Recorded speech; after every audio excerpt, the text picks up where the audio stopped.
ಯಾರೆಲ್ಲ ಈ ನಮ್ಮ ಚಾನಲನ್ನು ನೋಡ್ತಾ ಇದ್ದೀರಿ, ಸಬ್ಸ್ಕ್ರೈಬ್ ಮಾಡೋದ್ರ ಮೂಲಕ ನಮಗೆ ಸಪೋರ್ಟನ್ನು ಮಾಡಿ.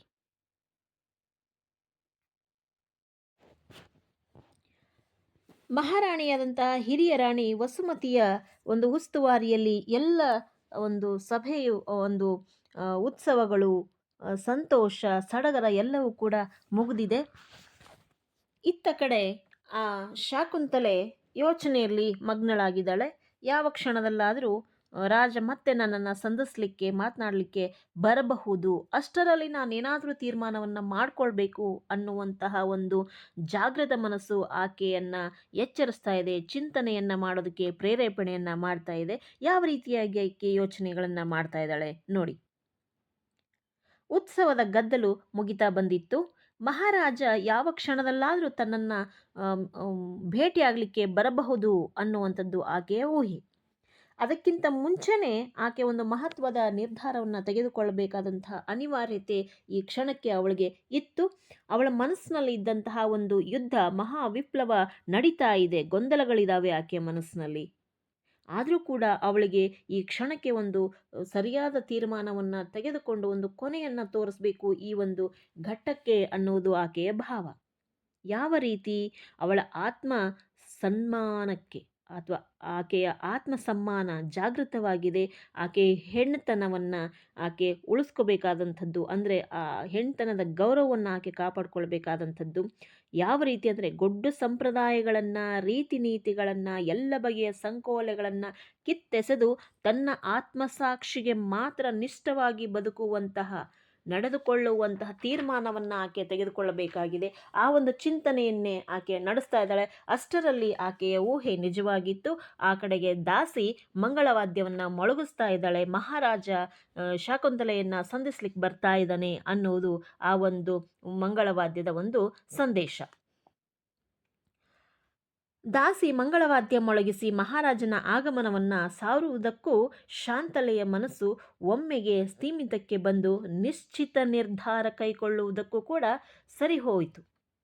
ಓ, ಈ ಮಹಾರಾಜ ದುಷ್ಯಂತ ಹಲವು ವರ್ಷಗಳ ಹಿಂದೆ ಕಣ್ವ ಮುನಿಗಳ ಆಶ್ರಮದಲ್ಲಿ ಮೊದಲ ಬಾರಿ ಈತ ತನ್ನನ್ನು ಅನುನಯಿಸಿದಾಗ ಹೇಗಿದ್ದನೋ ಇನ್ನೂ ಹೆಚ್ಚು ಕಡಿಮೆ ಹಾಗೇ ಇದ್ದಾನೆ. ಅದೇ ಉದ್ರೇಕಿತ ಮುಖ, ಹಣೆಯ ಮೇಲೆ ಬೆವರ ಹನಿಯ ಸಾಲು, ಸಣ್ಣಗೆ ಕಂಪಿಸುವ ಬಾಹುಗಳು, ಧ್ವನಿಯೋ ಅಮೃತಮಯವಾಗಿದೆ. ನೋಡಿ, ಆ ರಾಜನನ್ನು ವರ್ಣಿಸ್ತಾ ಇದ್ದಾಳೆ. ಆಕೆಯ ನೋವು ಕೊಟ್ಟಂತಹ, ಅದಕ್ಕಿಂತ ಮುಂಚೆ ಪ್ರೀತಿಯನ್ನು ಕೊಟ್ಟಂತಹ, ಅದಾದ ಮೇಲೆ ಕ್ಷಮೆಯನ್ನು ಕೇಳಿದಂತಹ, ಅದಾದ ಮೇಲೆ ಅರಮನೆಗೆ ಕರೆತಂದಂತಹ ದುಷ್ಯಂತ ಮಹಾರಾಜನ ಬಾಹ್ಯ ಸೌಂದರ್ಯವನ್ನು ವರ್ಣಿಸ್ತಾ ಇದ್ದಾಳೆ ನೋಡಿ. ಆಕೆ ಬಂದಿದ್ದಾನೆ. ದೇವಿ, ನಾನಿಂದು ಪರಮಸುಖಿ ಆತ ಹೇಳ್ತಾ ಇದ್ದಾನೆ. ಅವನಿಗೆ ಆಕೆಯನ್ನು ಕರೆದುಕೊಂಡು ಬಂದಿದ್ದೀನಿ, ವಾಪಸ್ ಆಕೆಯನ್ನು ಪಡ್ಕೊಂಡಿದ್ದೀನಿ ಅಂತ ಸಂತೋಷ ಇರ್ಬೋದು. ಆದರೆ ಪಡೆದುಕೊಳ್ಳೋದಕ್ಕಿಂತ ಮುಂಚೆ ತಿರಸ್ಕಾರಕ್ಕೊಳಪಟ್ಟಂಥ ಹೆಣ್ಣು ಇಲ್ಲಿಯವರೆಗೆ ಏನು ನೋವು ಅನುಭವಿಸಿದಾಳೆ ಅನ್ನೋ ಒಂದು ಕಲ್ಪನೆಯೂ ಕೂಡ ಇಲ್ವಾ ಅಂತ ಒಬ್ಬ ರಾಜನಾದವನಿಗೆ ಅವನು ಕೇಳ್ತಾ ಇದ್ದಾನೆ. ಅದನ್ನು ಇಲ್ಲ, ತಾನೊಬ್ಬ ಪರಮಸುಖಿ ಆಕೆಯನ್ನು ವಾಪಸ್ ಕರ್ಕೊಂಡು ಬಂತು ಅನ್ನೋದನ್ನು ಹೇಳ್ತಾ ಇದ್ದಾನೆ. ಮೌನವಾಗಿ ಅದನ್ನು ಕೇಳಿಸ್ಕೊತಾ ಇದ್ದಾಳೆ ನೋಡಿ. ಮೌನ ಇದೆ ಅಲ್ಲಿ. ವರ್ಷಗಳ ಕಾಲ ತಪಸ್ಸಿರುವಂತಹ ನನ್ನ ಮನಸ್ಸು ಶಾಂತಗೊಳಿಸುವುದಿಲ್ಲವೇ ಅಂತ ಈತನೇ ಕೇಳ್ತಾ ಇದ್ದಾನೆ ನೋಡಿ. ಇಲ್ಲ ಮಹಾರಾಜ, ವರ್ಷಗಳ ಕಾಲ ತಪಸ್ಸಿರುವ ನಿನ್ನ ಮನಸ್ಸು ಶಾಂತವಾಗಬಹುದು. ಹಳೆಯದ್ದನ್ನೆಲ್ಲ ಮರೆತು ನೀನು ಮತ್ತೆ ತುಂಬ ಉತ್ಸಾಹದಿಂದ ಹೊಸ ಜೀವನ ಶುರು ಮಾಡಬಹುದು. ಆದರೆ ನೀನು ಘಾಸಿಗೊಳಿಸಿದ ನನ್ನ ಒಳಗು ಮತ್ತೆ ಚೇತರಿಸಲಾರದು ಅಲ್ವಾ? ನೀನು ಮಾಡಿದಂಥ ತಪ್ಪಿಗೆ ಶಿಕ್ಷೆಯನ್ನು ನಾನು ಅನುಭವಿಸಿದ್ನಲ್ಲ, ನೀನು ಮಾಡಿದ ದ್ರೋಹಕ್ಕೆ ನಾನು ನನ್ನ ಬದುಕನ್ನು ಕಳ್ಕೊಂಡಲ್ಲ, ನೀನು ಮಾಡಿದಂತಹ ಒಂದು ತಿರಸ್ಕಾರದಿಂದ ನಾನು ಕಣ್ಣೀರಲ್ಲಿ ಕೈ ತೊಳೆದು ತಪಸ್ವಿನಿಯಾಗಿ ಕೂತ್ಕೊಂಡಲ್ಲ, ಆ ಅಷ್ಟೂ ಸಮಯವನ್ನು ನೀನು ಯಾವ ಔಷಧಿಯಿಂದ ಗಾಯವನ್ನು ವಾಸಿ ಮಾಡ್ತೀಯ? ಸಾಧ್ಯ ಇಲ್ಲ ಅಲ್ವಾ? ಅದಕ್ಕೆ ಹೇಳ್ತೇನೆ, ನನ್ನ ಒಳಗಿನ ಭಾವನೆಗಳು ಮತ್ತೆ ಚೇತರಿಸ್ಕೊಳ್ಳೋದಕ್ಕೆ ಸಾಧ್ಯ ಇಲ್ಲ. ನೀನು ಹೊಸಕಿ ಹಾಕಿದಂತಹ ನನ್ನ ಭಾವನೆಗಳು ಮತ್ತೆ ಜೀವ ತಳೆಯೋದಕ್ಕೆ ಸಾಧ್ಯವೇ ಇಲ್ಲ. ಈ ಶಕುಂತಲೆಯ ಆತ್ಮಸಮ್ಮಾನಕ್ಕೆ ಮಾಯಲಾರದ ಗಾಯಗಳಾಗಿವೆ ನಿನ್ನಿಂದ. ಆಕೆ ಇನ್ನೆಂದೂ ಮೊದಲಿನಂತೆ ಆಗೋದಕ್ಕೆ ಸಾಧ್ಯವೇ ಇಲ್ಲ ಅನ್ನೋದನ್ನು ಆಕೆ ಒಳಮನಸ್ಸು ಚುಚ್ಚುತ್ತಾ ಇದೆ ಅವಳಿಗೆ. ಇನ್ನೂ ಏನು ಯೋಚಿಸ್ತಾ ಇದೆಯಾ ದೇವಿ ಅಂತ ಕೇಳಿದ ದುಷ್ಯಂತ. ನಿಲ್ಲು ಮಹಾರಾಜ. ಶಕುಂತಲೆಯ ಧ್ವನಿ ಕಂಚಿನಂತೆ ಮೊಳಗಿತು. ಮಹಾರಾಜನ ಮುಖದ ಮೇಲೆ ಒಮ್ಮೆಗೆ ಮೂಡಿದ ದಿಗ್ಭ್ರಮೆ ಕಂಡು ಶಕುಂತಲೆಗೆ ತನ್ನ ಧ್ವನಿ ಅವಶ್ಯಕತೆಗಿಂತ ಹೆಚ್ಚು ಕಠಿಣವಾಗಿದೆ ಅಂತ ಆಕೆಗೆ ಅನ್ಸೋದಕ್ಕೆ ಶುರುವಾಯಿತು.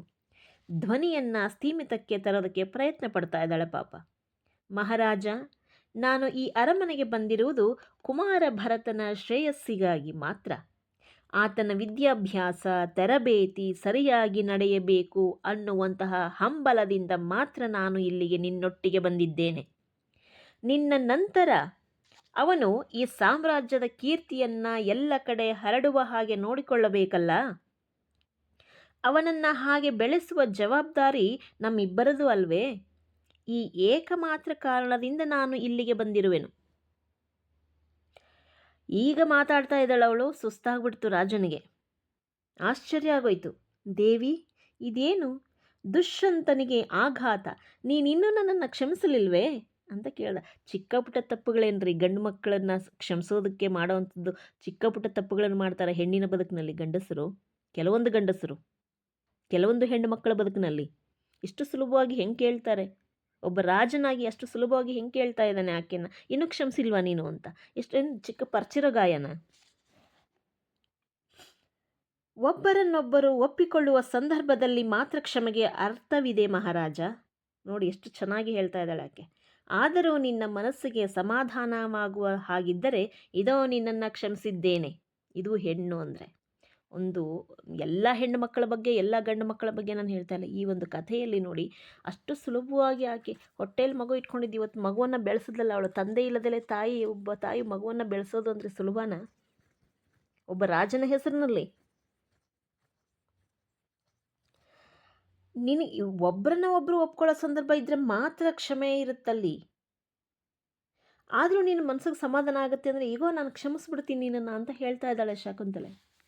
ಅಂದರೆ ದೇವಿ, ನೀನೇನು ನನ್ನ ತಪ್ಪಿಗಾಕಿ ಶಿಕ್ಷೆ ಕೊಡಲೆಂದು ಹೀಗೆ ಮಾತನಾಡ್ತಾ ಇದ್ದೀಯಾ ಅಥವಾ ಮಾಡ್ತಾ ಇದ್ದೀಯಾ, ಅಥವಾ ಇದು ಪ್ರತಿರೋಧವನ್ನು ವ್ಯಕ್ತಪಡಿಸ್ತಾ ಇದೆಯಾ, ಪ್ರತಿರೋಧದ ಸೂಚನೆಯಾ ಅಂತ ಕೇಳ್ದ. ಶಕುಂತಲೆಯ ದನಿಯಲ್ಲಿ ನೋವು ಇಣುಕ್ತಾ ಇತ್ತು. ಇಲ್ಲ ಮಹಾರಾಜ, ನಾನು ಶಿಕ್ಷೆ ಕೊಡುವಷ್ಟು ಕಠಿಣ ಮನಸ್ಸಿನವಳಾಗಲಿ ಪ್ರತಿರೋಧವನ್ನು ಮಾಡುವಷ್ಟು ಸಣ್ಣ ಮನಸ್ಸಿನವಳಾಗಲಿ ಅಲ್ಲ. ದಯವಿಟ್ಟು ವಿವರಣೆಯನ್ನು ಕೇಳಬೇಡ. ಹೇಳುವ ಪರಿಸ್ಥಿತಿಯಲ್ಲಿ ನಾನಿಲ್ಲ. ಹೇಳೋದಕ್ಕೆ ಹೆಂಗ್ರಿ ಸಾಧ್ಯ ಆಗುತ್ತೆ? ದೇವಿ, ದುಷ್ಯಂತನ ಧ್ವನಿ ಈಗ ಸ್ಪಷ್ಟವಾಗಿ ಕಂಪಿಸೋದಕ್ಕೆ ಶುರುವಾಗಿದೆ ನೋಡಿ. ನಾನು ನಿನ್ನೊಂದಿಗೆ ಕಠಿಣವಾಗಿ ವರ್ತಿಸಿದೆ ನಿಜ, ಆದರೆ ಅದು ನನ್ನ ತಪ್ಪಲ್ಲ. ದೂರ್ವಾಸ ಮುನಿಗಳ ಶಾಪದಿಂದ ಉಂಗುರವು ಕಳೆದು ಹೋಗಿ ನನ್ನ ಬುದ್ಧಿಗೆ ಮಾಂದ್ಯ ಉಂಟಾಗಿ ಇಷ್ಟೆಲ್ಲ ಅನಾಹುತವಾಯಿತೇ ಹೊರತು ಪೂಜ್ಯರಾದ ಮಾರೀಚರು ಇದನ್ನೆಲ್ಲವನ್ನು ನಿನಗೆ ಹೇಳಲಿಲ್ವಾ? ಇದರಲ್ಲಿ ನನ್ನ ತಪ್ಪೇನಿಲ್ಲ ಅಂತ ಕೇಳ್ತಾ ಇದ್ದಾನೆ. ಗೊತ್ತಿಲ್ಲ ಹೇಗೆ ಅಂತ. ಶಕುಂತಲೆಯ ಬಾಡಿದ ಮುಖದ ಮೇಲೆ ವಿಷಾದದ ಮುಗುಳ್ನಗು ಮೂಡ್ತಾ ಇದೆ. ಹಿಂಗ್ರಿ ಶಾಪಗಳು. ಒಂದು ಹೆಣ್ಣಿನೊಟ್ಟಿಗೆ ಎಲ್ಲ ರೀತಿಯಲ್ಲೂ ಮುಂದುವರೆದು ಕನಸುಗಳನ್ನು ಕೊಟ್ಟು ಗಾಂಧರ್ವ ವಿವಾಹವನ್ನು ಮಾಡಿಕೊಂಡು ಶಾಪದಿಂದ ಮರೆವು ಉಂಟಾಗಿ ಇಷ್ಟೆಲ್ಲ ನಡೀತು ಅಂತ ಹೇಳುವಾಗ ಹೆಣ್ಣು ಹೇಗೆ ತಾನೇ ಒಪ್ಕೊಳ್ಳಿಕ್ಕೆ ಸಾಧ್ಯ? ವಿಷಾದದ ನಗು ಆಕೆಯ ಮುಖದಲ್ಲಿ ಮೂಡ್ತಾ ಇದೆ. ತಾನು ಮಾಡಿದ ತಪ್ಪಿನಿಂದ ಸುಲಭವಾಗಿ ಪಾರಾಗೋದಕ್ಕೆ ಪುರುಷನಿಗೆ ನೂರಾರು ದಾರಿಗಳು. ತನ್ನ ಅನುಚಿತ ವರ್ತನೆಯಿಂದ ಬೇರೆಯವರಿಗೆ ಆಗುವ ನೋವಿನ ಹೊಣೆಯಿಂದ ತಪ್ಪಿಸ್ಕೊಳ್ಳಿಕ್ಕೆ ಆತನಿಗೆ ಹಲವಾರು ಮಾರ್ಗಗಳಿದ್ದಾವೆ. ಪುರುಷ ತಪ್ಪು ಮಾಡಿದಾನೆ ಅನ್ನೋದಕ್ಕೆ ನಮ್ಮ ಸಮಾಜ ಗಂಭೀರವಾಗಿ ಪರಿಗಣಿಸೋದೂ ಇಲ್ಲ. ಹಾಗಾಗಿ ಆತನೂ ಕೂಡ ಲಜ್ಜಿತನಾಗೋದಿಲ್ಲ. ಮತ್ತೆ ಇದನ್ನೆಲ್ಲ ನಾನೀಗ ಚರ್ಚೆ ಮಾಡೋದಕ್ಕೆ ಇಷ್ಟವೂ ಇಲ್ಲ. ಮಾತು ಆಡುತ್ತಿದ್ದಂತೆ ಶಕುಂತಲೆ ಗಂಭೀರಳಾಗ್ತಾ ಹೋದ್ಲು. ನಾನು ಹೇಳುವುದಿಷ್ಟೇ, ಮುನಿಗಳ ಶಾಪದಂತಹ ಬಾಹ್ಯ ಕಾರಣಗಳಿಂದ ಉಂಗುರ ಕಳೆದು ಹೋಯಿತು ಅನ್ನುವಂತಹ ಕ್ಷುಲ್ಲಕ ನೆಪದಿಂದ ಒಬ್ಬ ಗಂಡಸು ಹೆಣ್ಣನ್ನು ದೂರ ಮಾಡುವುದಾದರೆ ಆ ಪ್ರೀತಿಗೆ ಅರ್ಥವಿದೆಯಾ? ಖಂಡಿತವಾಗ್ಲೂ ಇಲ್ಲ. ಅಂಥವನನ್ನು ಕೂಡೋದಕ್ಕೆ ನನ್ನ ಆತ್ಮಸಮ್ಮಾನ ಒಪ್ಪೋದೂ ಇಲ್ಲ. ಹೆಣ್ಣಾಗಿ ನಾನು ಆತ್ಮಸಾಕ್ಷಿಗೆ ವಿರುದ್ಧವಾಗಿ ವರ್ತಿಸೋದಕ್ಕೂ ಸಾಧ್ಯವಿಲ್ಲ. ಪ್ರಾಜ್ಞನಾದ ನಿನಗೆ ಹೆಚ್ಚಿಗೆ ಹೇಳುವಷ್ಟಿಲ್ಲ. ಅರ್ಥ ಮಾಡ್ಕೊಳ್ತೀಯ ನೀನು ಅಂತ. ಹೊರಗಡೆ ನಿಧಾನವಾಗಿ ಕತ್ತಲು ಹರಡ್ತಾ ಇದೆ. ಭಾರವಾದ ಹೆಜ್ಜೆಗಳನ್ನು ಇಡ್ತಾ ಪುರುವಂಶದ ಚಕ್ರವರ್ತಿಯಾಗಿರುವಂತಹ ಧೀರೋದಾತ್ತನಾದಂತಹ ಪುರುಷ ಶ್ರೇಷ್ಠನಾದಂತಹ ದುಷ್ಯಂತ ನಿಧಾನವಾಗಿ ಶಕುಂತಲೆಯ ಅಂತಃಪುರದಿಂದ ಹೊರಗಡೆಗೆ ಹೋಗುತ್ತಾನೆ. ಇದು ನಿರಾಕರಣೆ. ಒಬ್ಬ ಪ್ರಾಜ್ಞ ಹೆಣ್ಣು ಮಗಳು ಎಷ್ಟು ನೀಟಾಗಿ ತನ್ನ ಆತ್ಮವನ್ನು ಗೌರವಿಸ್ಕೊಂಡು ತನಗೆ ಆ ಆತ್ಮಕ್ಕೆ ದ್ರೋಹ ಮಾಡಿದಂತಹ ಪುರುಷ ಎಷ್ಟೇ ಪ್ರೀತಿ ಪಾತ್ರನಾಗಿರಲಿ, ಅವನನ್ನು ನಾವು ಹತ್ತಿರದಲ್ಲಿರೋದಕ್ಕೆ ಅಂತ ಬಯಸಬೇಕು. ಆದರೆ ಅವನು ಮಾಡಿದ ತಪ್ಪುಗಳನ್ನೆಲ್ಲ ಕ್ಷಮಿಸೋದಕ್ಕೆ ಸಾಧ್ಯ ಇಲ್ಲ ಅನ್ನುವಂಥದ್ದನ್ನು ಎಷ್ಟು ಮನೋಜ್ಞವಾಗಿ ಹೇಳುವ ಪ್ರಯತ್ನವನ್ನು ಡಾಕ್ಟರ್ ವೀಣಾ ಶಾಂತೇಶ್ವರ್ ಅವರ ರಚನೆಯಲ್ಲಿ ಮೂಡಿಬಂದಿರತಕ್ಕಂಥದ್ದು ಅತ್ಯದ್ಭುತವಾಗಿ ಮತ್ತು ಅಮೋಘವಾಗಿರ್ತಕ್ಕಂಥ ಒಂದು ರಚನೆ. ಇದಿಷ್ಟು ಈ ಒಂದು ಪಠ್ಯದ ಒಂದು ಭಾವಾರ್ಥ. ಧನ್ಯವಾದಗಳು.